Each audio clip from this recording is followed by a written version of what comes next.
أعوذ بالله من الشيطان الرجيم. بسم الله الرحمن الرحيم. كيف يتفوق طالب العلم؟ من أمور التي لا بد لكل طالب علم أن يراعيها هي مسألة الغفلة. الله سبحانه وتعالى لما كان رسول الأعظم في المعراج خاطبه الله سبحانه وتعالى: يا أحمد أنت لا تغفل أبدا، من غفل عني لا أبالي بأي واد هلك. أمير المؤمنين روحي له الفداء يقول: الغفلة أضر الأعداء. أمير المؤمنين عليه السلام يقول: الغفلة تدني من البوار. الغفلة تسبب الغرور وتسبب مقدمات لهلاك هذا الشخص، ولذا الإنسان لابد أن يكون دائما واعيا، خصوصا طالب العلم. الغفلة ضلال النفوس وعنوان النحوس. أمير المؤمنين روحي له الفداء يقول: ولذا الغفلة تسبب انحراف ومقدمات للنحوسة. الإنسان إذا يفكر ويتأمل في أموره، هذا التفكر والتأمل يسبب نجاته، ولكن إذا غفل سينحرف. الإنسان دائما لابد أن يكون واعي، لا يعطي يده بيد الشيطان، لأن هذه الغفلة من إعطاء الشيطان، من صفات الشيطان الذي يبثها في وجود الإنسان. كن واعي دائما، كن حذر دائما. ويل لمن غلبت عليه الغفلة فنسي الرحلة ولم يستعد. أمير المؤمنين روحي له الفداء يقول: ويل لمن غلبت الغفلة في وجوده. وهذه الصفة تسبب أن ينسى الموت، ينسى الآخرة، ينسى القبر، ينسى العقاب، ينسى الجواب والسؤال. بالنهاية هذا كلام أمير المؤمنين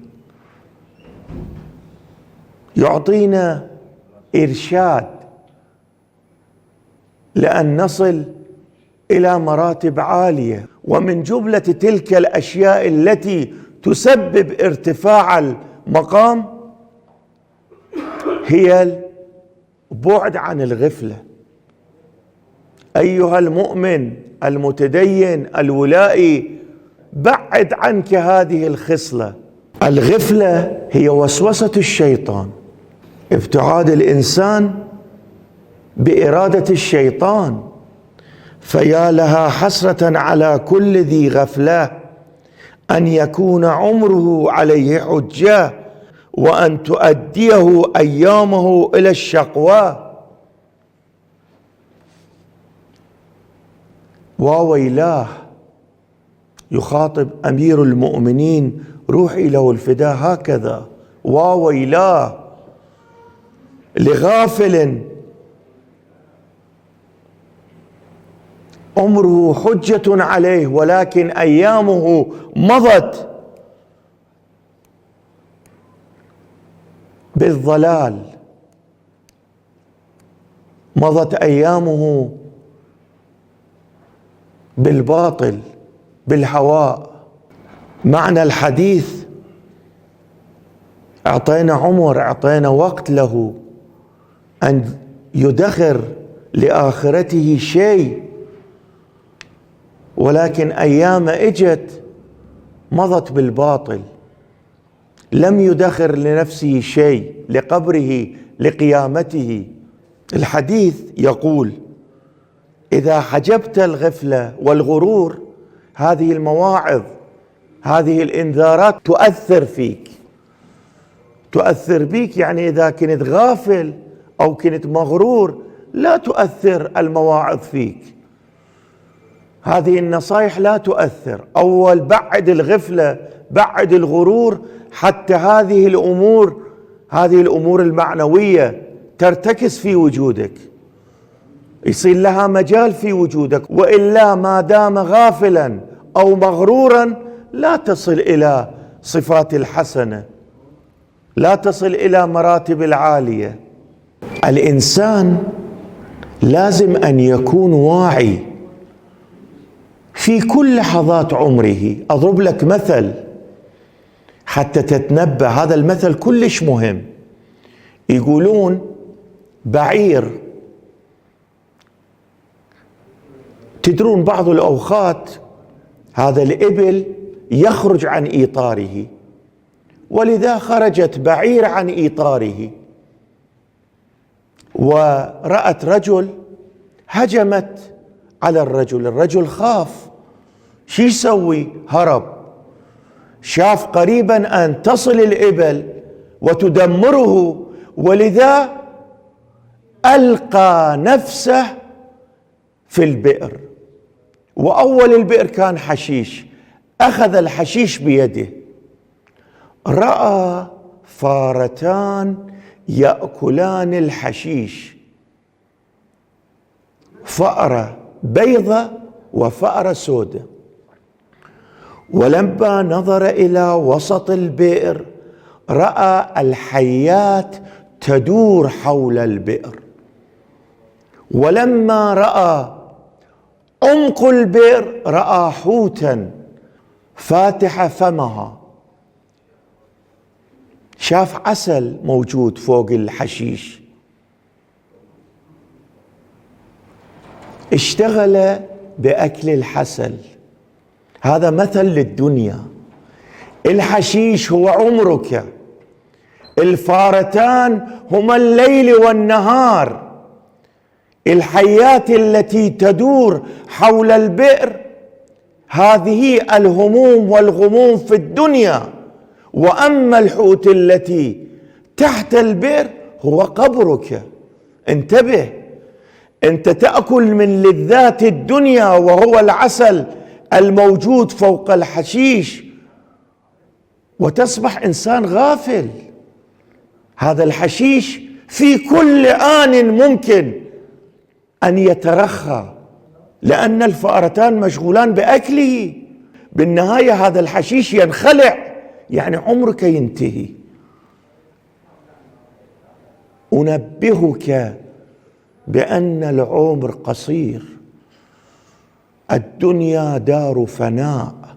لو كانت الدنيا لأحد لكان الأنبياء أحق بالبقاء وأولى بالرضا، غير أن الله تعالى خلق الدنيا للفناء. الدنيا للفناء مو للبقاء. ولذا انتبه، اتوجه إلى هذا المثل الذي ضربت لك، هذا مهم. العمر ينتهي، جمع إليك حسنات في هذه الدنيا الدنية، التواضع، الانكسار أمام الخلق يسبب ارتفاع المعنوية، يسبب الارتقاء، يسبب المحبة.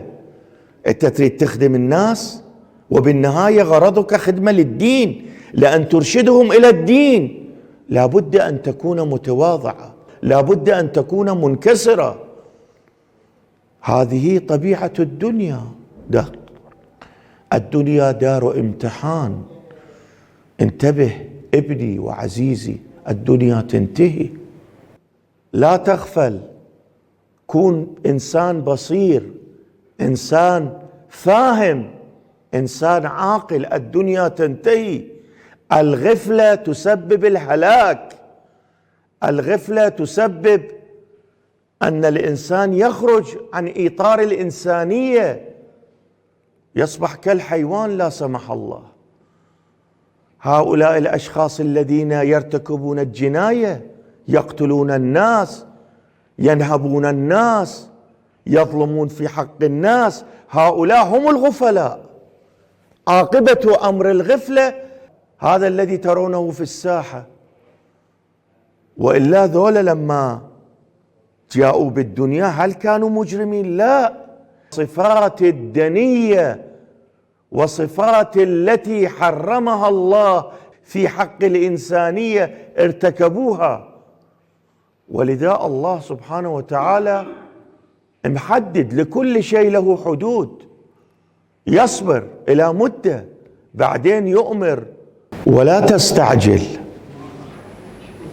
احنا وظيفتنا أن نتعامل بشكل الذي الناس ينجذبون إلى الدين، يرغبون إلى الدين. كثير من الأشخاص بمعاملتهم، بطريقهم، بكلامهم جذبوا الناس. الناس حبوا الدين، حبوا أهل البيت. هذا بسبب التعامل،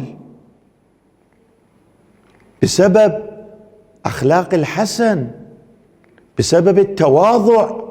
التواضع له دور مهم في جذب الناس. ولذا لا بد لكل طالب علم أن يهتم بهذه الخصلة حتى الناس يرغبون للدين بواسطة التواضع. أحد الأشياء الذي يسبب جذب الناس كونوا لنا زينا هو التواضع. وإذا كنت خشنا وكنت غير متواضعا لا تكونوا لنا شينا، يسبب الخروج عن الدين. الدين يرشدك إلى التواضع، إلى الانعطاف، إلى الانكسار أمام الناس، حتى الناس ينجذبون إلى الدين، يحبون الدين، يترحمون على صاحب الدين. هذا وظيفة لكلنا. يا رسول الله لا تدير بال بعد لهم، ولي وجهك، احنا نعرف شو نسوي وياهم. الله سبحانه وتعالى يصبر مدة، يمشي وياك، يتحملك. ولكن إذا أصرت على المعصية والغفلة والغرور الله سبحانه وتعالى بعد لا يتوجه إليك. أعطيناك فرصة من الدنيا أن تستمتع منها لآخرتك ولكن ما اهتميت. اتق أيها السامع من سكرتك، واستيقظ من غفلتك، واختصر من عجلتك.